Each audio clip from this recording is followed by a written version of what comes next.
Salut Adrien, Salut, comment vas-tu? très bien et toi? Bah super. Ravi de te recevoir ici. Désolé de te ramener à nouveau dans un cabinet d'avocats. Je te fais la petite blague parce que avant de tourner, tu m'expliquais du coup que tu étais étudiant en droit, puis tu as passé le CAPA. Donc potentiellement on est confrères. Mais globalement tu as décidé de faire autre chose Exactement. que d'être avocat. Moi c'est un peu moi j'ai continué là-dedans et du coup j'ai décidé en créant mon cabinet de devenir entrepreneur et avocat. Toi du coup tu as voulu faire entrepreneur sans être avocat. Du coup c'est ça qui m'intéresse, et ce qui m'intéresse particulièrement c'est dans le cadre de ce podcast, c'est qu'on puisse du coup discuter du domaine dans lequel tu interviens. Le podcast c'est Equity Conversation. Tu es un acteur aujourd'hui important de l'écosystème français, des startups, du venture capital. Et c'est pour ça que je voulais qu'on puisse te recevoir, discuter ensemble du financement des startups aujourd'hui en France, de la façon dont ça fonctionne, de ce qu'on pourrait améliorer, de ta vision de ce qui se passe aujourd'hui dans l'écosystème. Et donc, pour commencer, si tu peux te présenter en quelques mots, ça serait formidable. Et puis, on enchaînera ensuite sur les différents sujets qu'on va évoquer aujourd'hui. Super, bah écoute, avec plaisir, merci pour l'invitation. Effectivement, je suis avocat de formation, tu l'as dit. Je suis avocat omis du barreau, à la différence d'inscrit au barreau. Et oui, j'ai commencé à entreprendre il y a 17 ans, quand j'étais en fac de droit, avec des premiers business autour de la publication et des job boards, donc des sites d'emploi spécialisés notamment. Donc je suis tombé dans l'entrepreneuriat par le biais de l'associatif. Je faisais beaucoup d'associations étudiantes au début de mes études, ce qui m'a donné l'envie de vraiment construire des projets, travailler avec des personnes, générer des revenus et puis les utiliser. Et puis cette forme de liberté qu'on a, quand on est étudiant, on a la liberté de faire pas mal de choses, dans un écosystème qui était assez peu construit, qui existait un peu déjà, de l'innovation, des startups. C'était en 2007, 2008. Avec un rapport au droit en permanence, c'est Alors ça? au début, oui, j'essayais de mixer un peu, c'est un peu dans la suite naturelle des choses, c'est-à-dire que tu vois les problématiques qu'il y a autour de toi, c'est difficile de trouver un stage en cabinet, puis un emploi de première collaboration. Exact. Il y avait très peu de communication à part ce qu'on appelle les job fairs, donc les réunions où se présentent les cabinets d'avocats pour recruter, ou les services juridiques d'entreprise, etc. Et donc j'ai tout de suite été intéressé par le côté plateformisation, ce qui fait que même encore aujourd'hui, les dernières boîtes que j'ai créées, c'est autour de ça. C'est des marketplaces. D'un côté, il y avait au début les étudiants, les recruteurs, puis les collaborateurs ou les employés et les candidats et des recruteurs également. Et puis là, dernièrement, avec Eldorado, les entrepreneurs, les investisseurs. Donc voilà, donc je suis entrepreneur pour me présenter, investisseur aussi dans une trentaine de startups, dans quelques fonds VC. Et je suis ce qu'on appelle advisor, board member. Donc j'essaie d'accompagner les entrepreneurs au mieux dans leur stratégie, la gouvernance et les financements évidemment qui sont un peu clés. Et puis à côté de ça, je suis père de 2 filles et beau-père d'une fille. Ce qui est un gros job aussi. Bon job, très très intense, passionné de sport et puis d'entrepreneuriat au sens large. Donc voilà pour la présentation. Ok, top, merci. Du coup, tu as parlé d'Eldorado. Qu'est-ce que vous faites exactement avec Eldorado? Alors Eldorado, c'est la dernière boîte que j'ai créée. J'ai cofondé avec 2 associés, Thibaut et Sylvain, qui sont ingénieurs, eux. Et en fait, on est parti. Moi, je venais de revendre 2 des entreprises que j'avais créées. Je sortais de ce qu'on appelle un earn-out, donc une période où on reste chez l'acquéreur pendant un temps donné avant de partir. Et quand je suis reparti un peu de la feuille blanche en me disant qu'est-ce qui me passionne, où est-ce que j'ai envie de travailler. C'est une phase assez intéressante pour les entrepreneurs, c'est de se dire on met fin à un projet et on essaye de voir dans quoi on peut se plonger après. Et moi, je me suis assez vite plongé, pour te faire l'histoire un peu plus long story short, comme on dit, sur la création d'entreprises. C'était en 2017, donc l'écosystème avait commencé à se consolider, bien plus que quand j'avais commencé à entreprendre. Donc il y avait Station F, la French Tech, BPI, un certain nombre de structures d'accompagnement, beaucoup de masters spécialisés en entrepreneuriat. Donc beaucoup de choses qui se sont créées. Et pourtant, c'était toujours aussi compliqué d'entreprendre, de comprendre les frameworks d'entrepreneuriat et surtout le financement. Donc en fait, on est parti de cette problématique-là, de se dire ça reste quand même très compliqué, c'est une jungle. On dit qu'il y a beaucoup de financement, c'est assez simple en France parce qu'il y a des subventions, etc. Mais personne ne sait comment s'y prendre. D'où la naissance d'Eldorado en 2017. En 2017 ? Voilà, 2017. C'est incroyable parce que j'ai vraiment l'impression que ça fait beaucoup plus de temps que 2017 que ça existe. Ça démontre à quel point la marque elle s'est bien installée. Mais 2017, ok, je pensais que c'était bien avant. Même la plateforme est sortie en mai 2018. Donc tu vois, on a créé en mai 2017, on a mis 1 an à créer une énorme base de données de tous les financements en France, que ce soit les investisseurs, business angel, fonds, family office, corporate, etc. Donc ça c'est du dilutif. Dilutif. On peut peut-être faire un petit point là-dessus, c'est-à-dire qu'en gros c'est des investisseurs et des fonds qui vont venir prendre des participations au capital des boîtes. Exactement, là qui prennent donc de l'equity, ce qu'on appelle aussi le VC, le venture capital, le capital risque, donc tout ce qui est prendre de participation, des parts ou des actions sur les entreprises en échange de financement. Et après, il y a les 2 autres familles qui sont le financement non dilutif, qui à l'inverse, là on ne va pas prendre du capital, mais qui sont des subventions ou des prêts par des organismes publics ou semi-publics.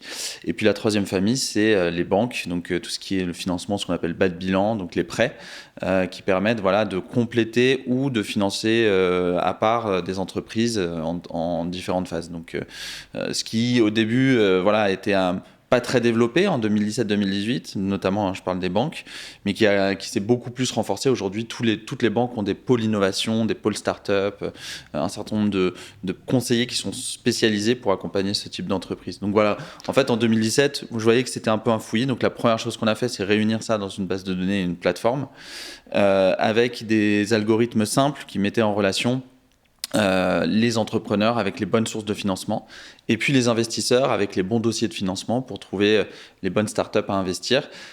Et comme tu l'as dit, là où j'ai commencé à pas mal démocratiser, c'était d'essayer d'être le plus pédagogue possible sur cet enjeu-là. Donc on a fait beaucoup de contenu et de partenariats, ce qui nous a permis de nous faire connaître assez vite, mais ce qui a permis aussi à l'écosystème d'avoir plus d'informations un peu insider, puisque comme on n'est pas un fonds, on n'est pas la BPI, on n'est pas une banque, ça nous donne un peu une liberté de discussion sur tout ça. Ouais, d'ailleurs, c'est pas vous qui avez sorti à un moment le kit BSPCE ?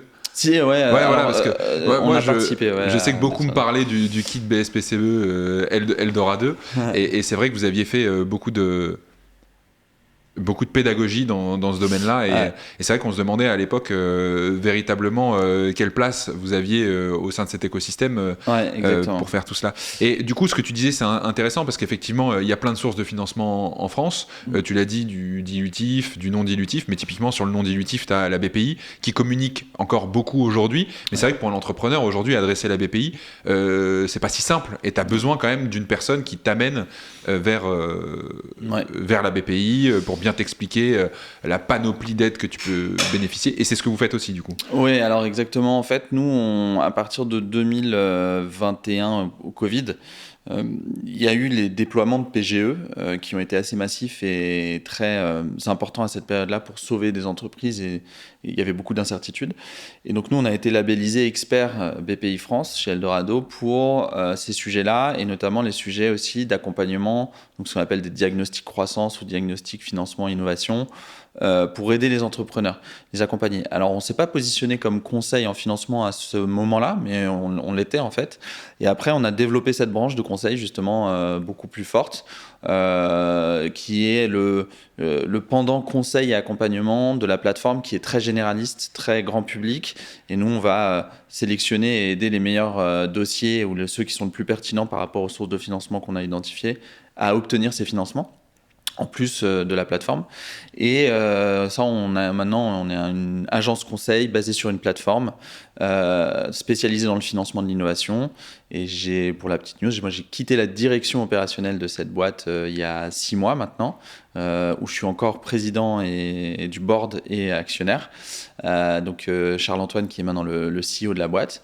Donc j'ai fait ce qu'on appelle un exit, où je suis sorti un peu de l'opérationnel pour travailler sur d'autres sujets, mais j'ai toujours une grande partie prenante dans cette aventure. Ok, là tu es en train de nous dire que something new is coming. Potentiellement, voilà, exactement. Ok, super. Du coup, pour un entrepreneur qui justement se lance aujourd'hui et qui veut lever des fonds, c'est quoi le b.a.-ba à savoir pour commencer à se dire, voilà, je lance ma boîte, j'ai besoin de financement parce que j'ai besoin de financer le lancement de ma société, de mon produit, etc. Je commence par où ? Alors c'est la question fondamentale en fait, c'est d'abord, même avant de se poser cette question-là, c'est est-ce que j'ai besoin de lever des fonds, tu vois ? C'est est-ce que vraiment j'ai envie déjà, je sais ce que ça va être de lever des fonds, comment c'est chronophage, long, fastidieux, ça change la gouvernance de ma boîte, tu es bien placé pour le voir en termes de pacte d'actionnaires, de répartition de la gouvernance. Même si au début, dans les premières levées de fonds, c'est pas forcément le cas, mais après, à partir du moment où tu grandis et plus tu prends d'argent, plus tu changes la manière de diriger ton entreprise. Donc, est-ce que j'ai envie de ça ? Est-ce que je sais ce que ça veut dire de lever des fonds ? Et une fois que tu réponds à ça, c'est combien je veux lever, qui est une autre question fondamentale, parce que le succès d'une entreprise n'est pas fait sur le fait qu'elle lève ou non, et elle n'est pas faite non plus sur le montant qu'elle lève. Or, beaucoup, ce qui est un peu brumeux pour les entrepreneurs, c'est que beaucoup, ces dernières années, on a calibré le succès de l'écosystème sur cette métrique, comme on appelle, sur cet indicateur-là, des levées de fonds, de leur montant, de leur série. On a beaucoup dupliqué le framework Silicon Valleyien dans l'écosystème européen et même mondial. C'est aussi là de l'influence. C'est vrai que ces derniers mois, les bootstrappers paradent beaucoup en disant moi j'ai pas levé et je suis autofinancé et ça marche très bien. Exactement. Ce qui est un faux débat, bootstrap versus levée de fonds, il n'y a pas de débat, c'est pas. Moi, c'est pas la même chose. Ouais, c'est vraiment pas le même. Et puis il y a d'autres modèles aussi d'entrepreneuriat et de financement. Qui sont intéressants à évoquer. Mais en tout cas, voilà, sur la levée de fonds, une fois qu'on s'est posé cette question-là, c'est est-ce que je veux lever des fonds, combien je veux, qu'est-ce que ça veut dire de lever des fonds et comment ça va influencer l'avenir de ma société. Là, oui, on peut commencer à réfléchir à un track et à se dire, et c'est là pour le faire évoluer, c'est qu'on a beaucoup réfléchi aussi à une méthode un peu syndicale des levées de fonds, c'est-à-dire que tu lèves un seed, puis une série A, série B, etc. Et puis tu as toujours un investisseur après pour continuer l'aventure. Or, en fait, c'est un funnel. C'est plus tu avances, plus c'est dur de lever, plus c'est sélectif et moins c'est démocratisé. Alors là encore, c'est brumeux, c'est qu'on a eu les années Covid et tu l'as bien vécu toi aussi entre 2020, 2022, début 2023. Il y avait énormément d'argent disponible, de financement, d'effets de levier publics, de prêts, des crédits d'impôt. Donc, c'était assez simple, sans que ce soit trop simple non plus, de lever des fonds. Or, un des sujets que moi j'évoque souvent quand je prends la parole, c'est que ça doit être compliqué de lever des fonds en fait. Ça doit être dur, ça doit être fastidieux, ça doit être... si c'est facile, c'est qu'il y a un problème quelque part. Si les conditions sont très légères pour les entrepreneurs, ça veut dire que l'argent vient trop facilement et a moins de valeur. C'était une époque où c'était... éminemment plus facile de lever 2 millions d'euros que de faire 2 millions d'euros de chiffre d'affaires. Or, une entreprise, c'est vraiment de générer des revenus et potentiellement une rentabilité, etc. Mais une croissance sur le revenu des clients. Lever des fonds pour lever des fonds ad vitam, c'est vraiment compliqué pour l'avenir de la société. Donc, quand on s'est posé cette question-là, ensuite, ce qu'il faut réfléchir, pour répondre à ta question sur par quoi on commence, c'est d'abord de réfléchir à une stratégie de financement. Pareil, c'est d'abord de savoir c'est quoi la stratégie de mon entreprise, qui je suis, pour savoir comment je me finance. Là, il y a eu un gros défaut qui a été fait dans l'écosystème à cause des médias et des réseaux sociaux et même de l'État, de la French Tech, du gouvernement. C'est qu'on a tous misé sur les licornes. Les 25 licornes, objectifs présidentiels. Voilà. Il nous en faut, et dès qu'il y avait les titres des Échos... Exactement, et même nous, on en a fait un peu la part belle, puisqu'on faisait beaucoup de contenu sur qui sont ces licornes, comment elles sont. Donc on a beaucoup valorisé... Après, c'est vrai que dans le moment même, c'est vrai que c'était sympa de voir que, enfin, j'allais dire, alors enfin ou pas, mais c'est vrai que c'est aussi à ce moment-là que la French Tech a quand même explosé au niveau de la France. Les Français qui regardaient ça avec un intérêt, même aussi au niveau international, où effectivement on a eu l'occasion d'aller attirer aussi des fonds étrangers, parce que c'est finalement aussi beaucoup les fonds étrangers qui permettent de faire des licornes. Donc ça, c'était une bonne chose, mais c'est vrai que c'est pas une fin en soi, en fait. Ah non, complètement. Et tu vois, l'enjeu géopolitique, politique économique mondiale, etc., est essentiel pour que les entreprises ensuite développent par exemple des logiciels qui soient appliqués dans le monde. Il faut être présent dans ce jeu-là, ce qui fait que la France est devenue une des plus grandes places de l'innovation et des startups.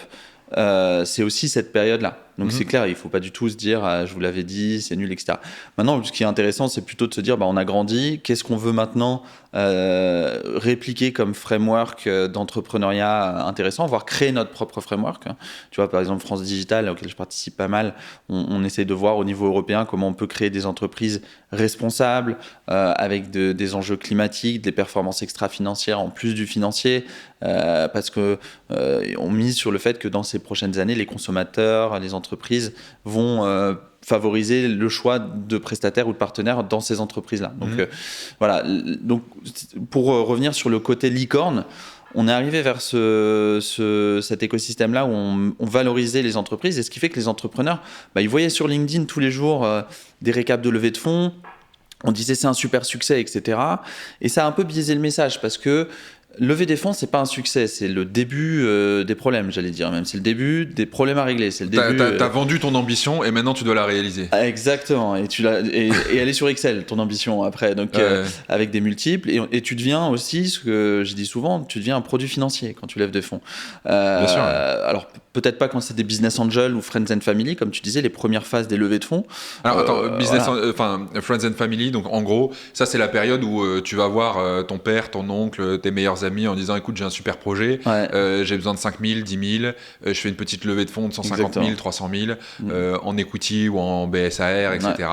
Voilà, donc ça c'est cette première phase. Même j'allais dire, je suis un grand défenseur de la diversité, donc tu peux même aller voir ta tante et ta mère, j'espère qu'elles investissent. Non, t'inquiète.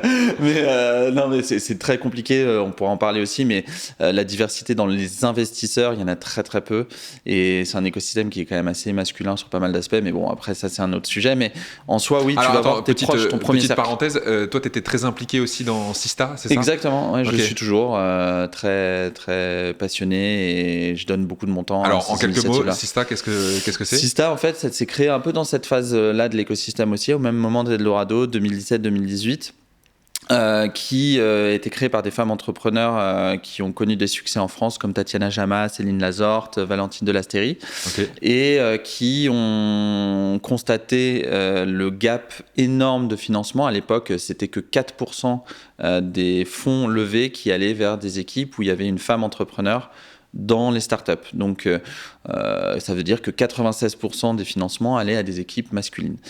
Donc, ce gap était colossal en termes de montant, même en termes de nombre de tours de table.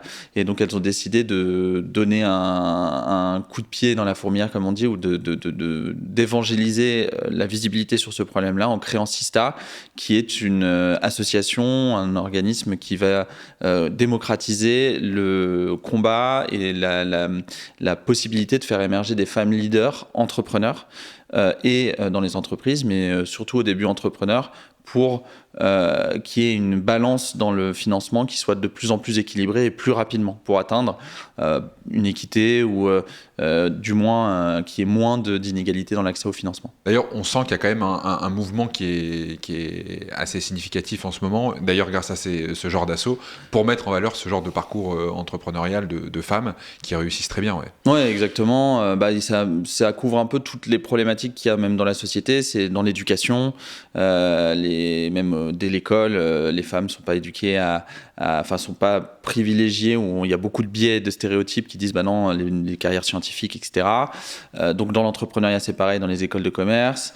Ensuite, il y a le problème des rôles modèles qui sont invisibilisés ou pas assez mis en avant, et le problème de la chaîne de financement qui est en fait donc dans les fonds, puisqu'on va parler aussi après des BA et des fonds, qui sont d'origine beaucoup de finances, de fonds financiers ou d'écoles de commerce, et qui sont très masculins. Ouais, ou une cohorte d'anciens entrepreneurs qui ont fait des exits, qui étaient eux-mêmes financés uniquement parce qu'il y avait que des hommes qui étaient financés et qui ont fait des exits et qui du coup eux redéploient leur cash dans l'écosystème. Donc ça se reproduit un peu, mais il faut effectivement forcer un peu le destin pour faire en sorte d'orienter un peu plus vers ces parcours et reprendre le problème à la base pour que dans les écoles de... Ouais, et pourquoi c'est important? Parce que la diversité, ça apporte un écosystème plus fort.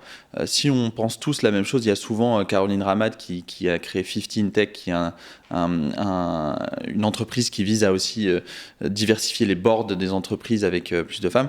Prenez souvent l'exemple des montres Apple Watch, qui la première génération n'allait pas sur des poignées femmes parce que ça a été pensé par des ingénieurs hommes particulièrement. C'est un peu la même chose si on n'a que des personnes similaires dans l'écosystème, ça va être un peu compliqué. Donc voilà, donc ce sujet, pourquoi ? Parce que dès le début, que ce soit homme ou femme, est plus dur pour les femmes. Lever des fonds, ça reste un enjeu important et intéressant de prendre par étapes. Et donc, la première étape, quand on a sa stratégie, donc je te parlais de la stratégie avant de parler des cercles un peu de financement, c'est est-ce que je veux devenir une licorne ? Est-ce que je veux développer une boîte en France ? Est-ce que j'ai de l'international ? Est-ce que c'est un produit ? Est-ce que j'ai besoin de beaucoup de capitaux au début ou j'en aurai besoin plus tard dans les phases d'accélération ? Donc penser à sa stratégie et adapter une stratégie de financement au milieu. C'est pas juste dire faut lever des fonds pour réussir. J'ai vu ça sur LinkedIn, c'est stylé, et puis je veux un article dans Madines. Bon, je force le trait, mais en soi, c'est un peu ce qui s'est passé dans l'émulsion collective qu'on a eue sur l'accès au financement et au levée de fonds.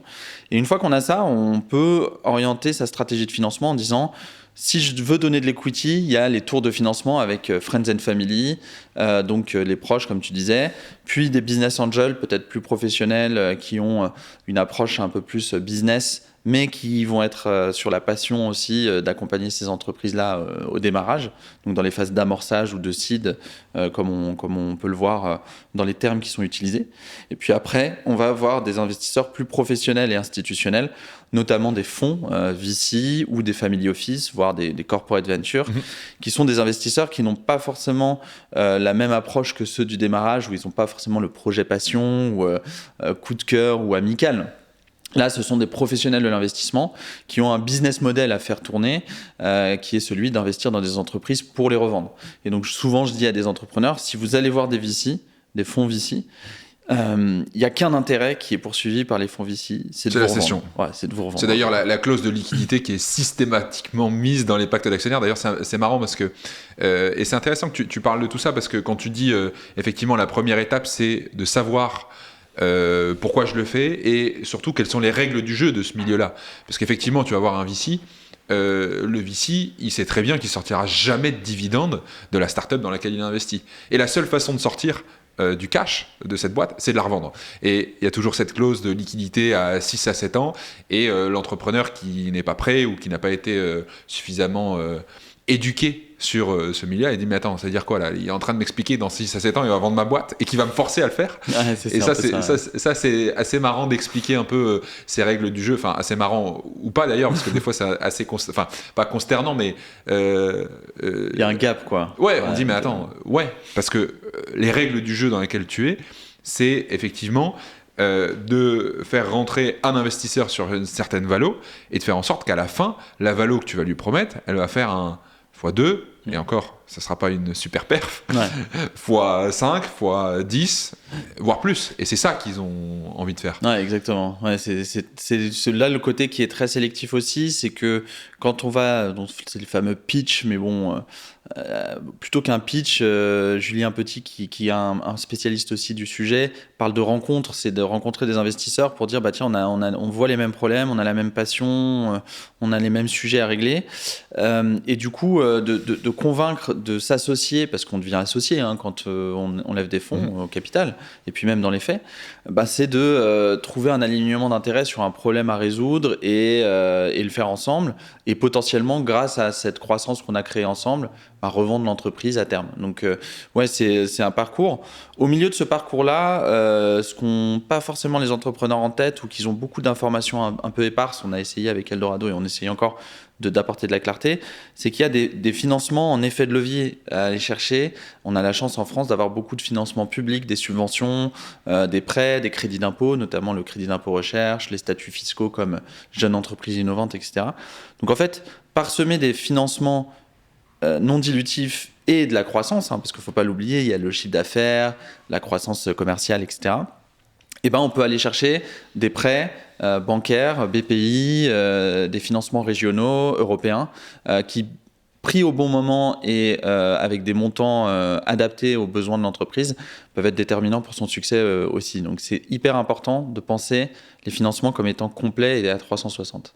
Ok, super. Donc du coup, une fois qu'on sait pourquoi on lève des fonds, qu'on a fixé le plan de son financement de sa start-up, on se présente sur le marché et du coup, c'est quoi les meilleures qualités à présenter à des fonds d'investissement, des VC, pour pouvoir lever des fonds et les convaincre d'investir dans sa boîte?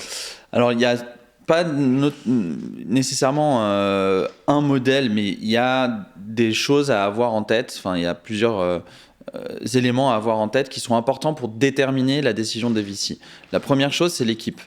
Donc, qui on est, pourquoi on fait ça, d'où on vient, et quelle ambition on a en tant que fondateur, fondatrice et l'équipe cofondatrice, pourquoi on s'est rencontrés, etc.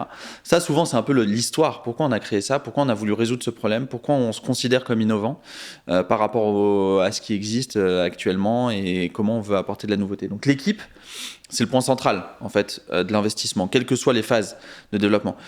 Plus on va loin dans les phases de financement, moins l'équipe est prépondérante. Mais au début, c'est hyper important. Jean de la Roche-Brochard, qui est investisseur chez Kima, dit « Je préfère voir une bonne équipe avec une idée moyenne qu'une bonne idée avec une équipe moyenne. » Donc vraiment, l'idée n'est pas forcément fondamentale, l'équipe l'est. Pourquoi ? C'est parce que c'est les personnes qui seront en mesure d'exécuter la promesse de la startup qui se présente au VC. Tout à fait. Et ça, c'est l'équipe qui sait convaincre.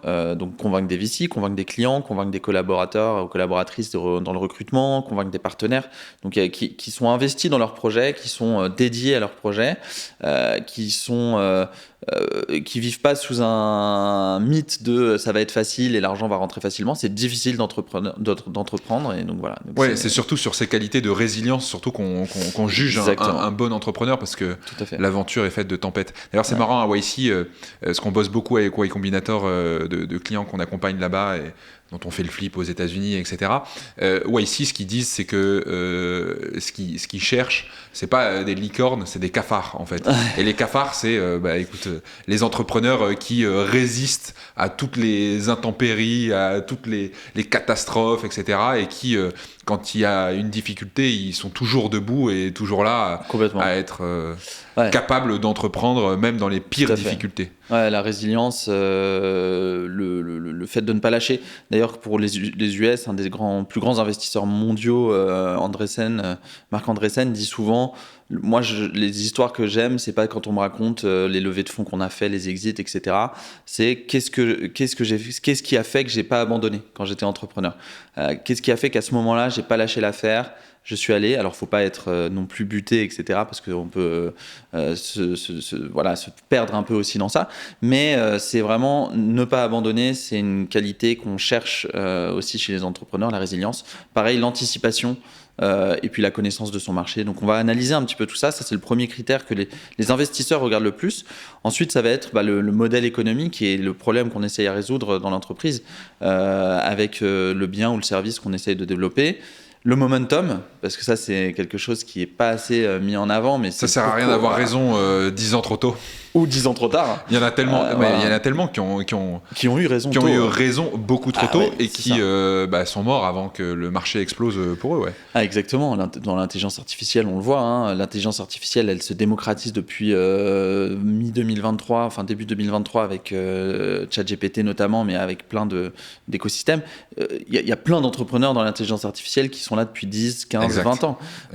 Sauf que le momentum marché mondial est maintenant, et ça, c'est très dur à ressentir. C'est le point un peu boule de cristal, si tu veux. Ça, c'est un peu ta chance. C'est un peu ta chance que tu peux provoquer, générer, mais qui est aussi, est-ce que les consommateurs, est-ce que les entreprises vont suivre pour prendre ma solution ou acheter ce que je suis en train de faire. Et puis le dernier, c'est le modèle de développement de ton entreprise, comment tu veux le financer, comment tu veux le faire, et surtout quel est ton marché. La taille de ce marché-là. Si ton marché est petit ou difficilement adressable, ça va être d'autant plus challenging. Est-ce qu'il y a beaucoup de concurrents qui le sont et de plus en plus, ces 5 voire 10 dernières années, toutes les startups qui se sont développées ont des concurrents qui sont aussi des startups. Donc, il n'y a pas que on concurrence une entreprise qui fait ça depuis des années, ce logiciel qui fait ça depuis 20 ans. Ouais, on ne vient pas de disrupter un domaine, on est les premiers. C'est qu'effectivement, il y en a déjà 3 qui sont sur le marché, voire plus. Tout à fait. Il y en a déjà 3 qui se sont cassés la gueule sur ce marché-là. Il y en a 3 qui essayent à nouveau. Exactement, voire même au moment où on parle, je parle souvent de ça aussi, c'est très démonstratif. Chez Eldorado, on reçoit quasiment 4000 decks par an. Et il y a des phases, pendant un mois ou 2, parfois on va recevoir 3 ou 4 decks exactement similaires sur la même idée à résoudre, le même business model avec quelques petites différences quand même qui existent. Mais pourquoi ? Parce que l'innovation, les idées, elles naissent pas comme ça, eureka. Je compare souvent ça avec les prénoms qu'on donne à ses enfants. Moi, comme j'ai 2 filles, je vois bien, c'est on essaie de trouver un prénom qui n'existe pas dans notre entourage parce que voilà, on veut pas que ça ressemble à celui. Et puis en fait, on se retrouve en CP avec 5 du même prénom dans la classe. Et là, on se dit, c'est bizarre parce qu'on se connaissait pas, etc. Parce que voilà, l'écosystème et l'innovation, elle se fait par beaucoup de ce qu'on parle dans les médias, des idées, de notre ressenti, de l'évolution de la société. Donc, il ne faut pas croire qu'on n'a pas de concurrents. Il faut juste bien les connaître et bien dire comment on veut se différencier par rapport à eux. Donc ça, c'est le côté marché qui est aussi regardé par les investisseurs. Ouais, exactement. Et puis, ce que regardent aussi beaucoup les VC, c'est la capacité à s'internationaliser. Puisque effectivement, si on est sur un marché français, il est évident que le marché sera beaucoup plus petit qu'une start-up qui s'adresse sur un marché international. Ouais, et c'est pas grave. Ça se trouve, on veut développer sa boîte en France. On n'a pas vocation à aller aux US, en Chine, en Europe, en Allemagne, etc. Et ça peut être très bien. On a depuis 10 ans ou 15 ans les entreprises du logiciel qui, par définition, peuvent être réplicables en traduisant et en étant adoptées par des entreprises dans le monde entier, puisqu'on a quand même des frameworks globaux au niveau économique mondialement. Mais ça veut pas dire que si on fait un marché que en France et qu'on a un service ou un bien en France, qu'on est moins bien que les autres. Être bien, c'est d'être heureux dans sa façon d'entreprendre. Si moi, je suis un entrepreneur qui soit plutôt dans la French Tech en France, mais qui n'a pas vocation à s'internationaliser et que je me mets dans cette phase-là à lever des fonds, à internationaliser ma boîte, ça va être très dur et je ne vais pas être forcément heureux. Et un entrepreneur malheureux à la tête de son entreprise, c'est moins performant et donc tout le monde y perd au final. Donc il faut vraiment réfléchir, on revient un peu en arrière, sur qu'est-ce que je veux développer pour ne pas me mettre dans un track de financement qui n'est pas fait pour moi en fait. Ouais, complètement. Il y a un truc qui revient toujours quand on parle de levée de fonds, évidemment, c'est la valorisation. Et on a beaucoup de nos clients, d'entrepreneurs qui, lorsqu'ils se lancent sur le marché, ils se posent la question, ok, on m'a parlé de la valorisation, merde, comment je la calcule ? J'ai pas de chiffre d'affaires, j'ai pas de métriques, j'allais dire, comptables. J'ai demandé à mon expert comptable, il me dit ma boîte elle vaut rien parce que je sais pas calculer ta valorisation, je peux pas faire une valorisation. Comment on le fait ? Et ça, c'est une question qui vient souvent et j'aimerais bien avoir un peu ton tips pour le calculer. Alors je vais essayer, je suis d'accord avec toi que c'est une des marottes et une des grosses questions. En fait, la valorisation, elle est compliquée pour les startups parce qu'en fait, on parle d'une valorisation future potentielle. Donc déjà, tu vois, on ne peut pas valoriser à un instant T puisque ça ne vaut pas grand-chose. Une startup, au début, il y a son équipe dans des bureaux, un incubateur, une bonne idée. Bon, parfois, tu as peut-être un brevet ou de l'immatériel qui peut être valorisé si tant est qu'il y a eu des années. Qui a déjà coûté beaucoup d'argent, le brevet. Coûté beaucoup d'argent et beaucoup de temps. Voilà. Donc, mais au début, généralement, c'est ce qui fait le bonheur des startups, c'est qu'on peut démarrer d'une feuille blanche, d'une vraie feuille blanche. C'est-à-dire avec une connexion Internet et quelques outils, on peut créer une boîte avec 500 euros de démarrage, de frais de démarrage. Donc c'est ce qui fait le charme. Après, quand on va lever des fonds, si on lève et qu'on dit qu'on vaut 500 euros, bah, on va pas aller très loin puisqu'on va donner la majorité de son entreprise. Donc c'est une valorisation future et potentielle atteignable. Et la négociation et la levée de fonds, elle se fait sur ce sujet-là. Sur est-ce que tu crois qu'on va pouvoir valoir tant un jour ? Donc, une valorisation, de toute façon, la définition, elle est assez simple. C'est la somme à laquelle une personne est prête à acheter ou à investir dans ton entreprise. Maintenant que tu as dit ça, il y a des méthodes de calcul et il y a des raisonnements à avoir. Quand on fait 1 ou 2 tours de table au début, comme on n'a pas beaucoup d'éléments pour valoriser, on prend le périmètre marché. Le marché, c'est généralement, on lâche entre 15 et 25% de son capital dans le premier ou deuxième tour de table pour pas trop se diluer en tant que fondateur, fondatrice de la boîte, pour pas avoir trop de capital donné aux investisseurs, puisque après, c'est une mauvaise gouvernance et l'entreprise, elle peut pas se développer correctement, on peut pas relever des fonds, on n'est plus majoritaire en tant que fondateur ou fondatrice. Et du coup, à ces stades de développement, on dit, voilà, c'est plutôt 15-25%. Et après, tu prends le montant que tu as besoin de lever et tu fais une règle de 3, tout simplement. Quand on se rappelle, moi, ma fille aînée, elle est en CM1, donc je me rappelle des règles de 3. Mais en gros, tu vois, ça te donne à peu près le montant que tu vas lever et le montant du capital que tu vas laisser. Alors, c'est pas aussi simple que ça, parce qu'il faut le justifier, cette valorisation, en disant, voilà, ce marché, on estime qu'il est de tant, qu'on va en prendre tant de pourcents. Donc, on a fait un tableau Excel montrant ça, mais c'est que du prospectif. C'est de l'habillage, finalement, d'une règle mathématique, d'une règle de 3. Tu lèves 1 million d'euros, dans ton premier tour de table, tu vaux 4 millions pré-monnaie si tu veux lâcher 25% du capital, tout simplement. Tu vois, c'est aussi simple en règle de 3 à justifier et à pas arriver avec les VC en disant voilà, j'ai fait la règle de 3 parce que Adrien Chaltiel m'a dit que ça fonctionnait comme ça. Non, c'est juste que c'est le périmètre marché qui veut ça. Quand on veut aller dans des levées de fonds plus importantes, là s'intègrent des critères de valorisation différents, plus épais. On a la méthode des comparables, les DCF, la méthode VC, qui vont voir entre l'équipe, le stade de développement, les premiers métriques de chiffre d'affaires, les indicateurs de performance, les cohortes, les multiples. Donc là, un certain nombre d'indicateurs pour faire de la prospective et là dire tiens, on a un marché qui peut grossir. Et on va pouvoir le faire valoriser tant pour cette levée de fonds. Et puis le troisième critère qui rentre, qui est un peu plus difficile à prendre en compte, c'est le périmètre marché global. Les valorisations, elles évoluent aussi. Il y a 3 ans, les valorisations SaaS de série A, elles étaient à 15 fois ou 12 à 15 fois l'ARR de l'entreprise. Aujourd'hui, c'est plus 5-6 fois parce que le marché s'est contracté. Et donc, c'est aussi un périmètre à prendre en compte. Où est-ce qu'en est le marché et où est-ce qu'en est l'offre et la demande au niveau quand il y en a certains qui ont mis 15 fois l'ARR et qu'en fait, ils se rendent compte que sur l'exit, ça vaut pas du tout ça. Effectivement, le marché se réadapte. Il y a aussi les métriques qui sont pas financières. C'est le nombre d'utilisateurs, la fréquence d'utilisation, le churn client, etc., qui rentrent en compte et qui fait partie globalement de l'immatériel et qu'il faut effectivement prendre en compte. On arrive sur la fin. Quelles sont les erreurs que tu vois souvent chez les founders qui essayent de lever des fonds et qu'il faudrait éviter pour ceux qui se lancent dans un roadshow? On revient un peu au tout début de notre entretien, c'est-à-dire à ceux qui ont levé ou celles qui ont levé qui n'auraient pas dû le faire en fait, ou pas dû lever autant. Il y a aussi ce sujet-là, comme il y a eu beaucoup d'argent disponible, c'était de lever beaucoup trop d'argent par rapport aux besoins initial.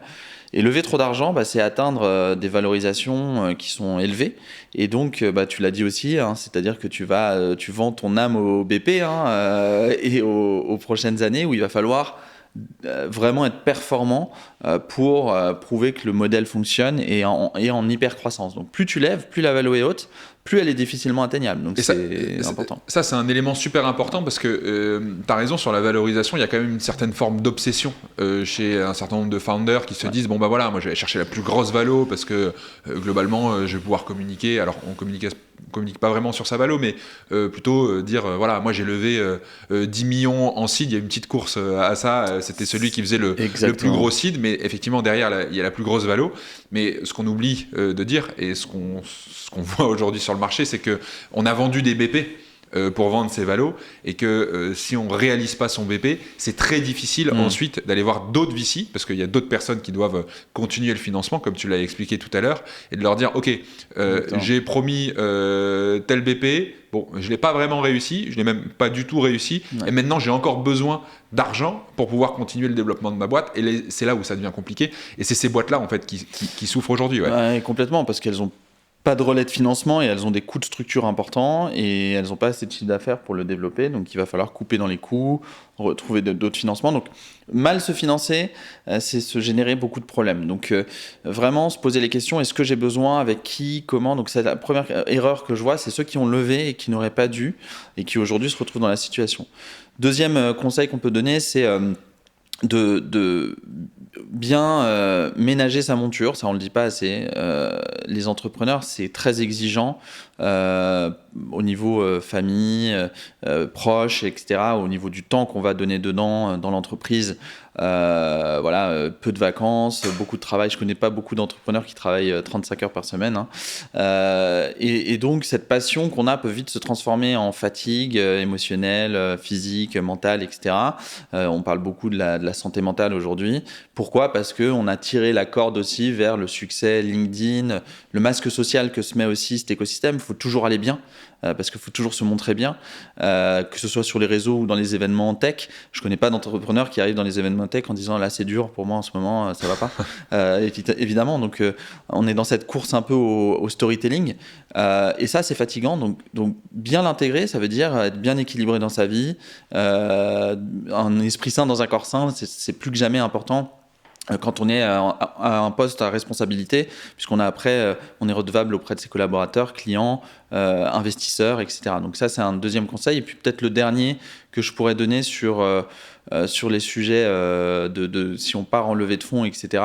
C'est bien d'essayer de se renseigner sur comment l'écosystème évolue. Aujourd'hui, on a un enjeu sur les entreprises responsables, les climate tech, la performance impact qu'ont les entreprises, l'extra-financier, qui va être de plus en plus renforcé ces prochaines années, hein, on table là-dessus. Donc on n'a pas que l'IA, il ne faut pas être que IA dans ces decks, mais il faut aussi se dire pourquoi je crée une entreprise, pour générer des revenus, etc. Mais aussi pour avoir un impact positif socialement, sociétalement, environnementalement, sur différents aspects. Donc suivre des tendances, se renseigner, écouter des podcasts comme le tien, et puis sentir le mouvement en n'étant pas convaincu. Il ne faut pas être convaincu quand on est entrepreneur aussi, il faut être très ouvert d'esprit, convaincu de son business. Savoir se remettre en question aussi. Ça, c'est tous les jours.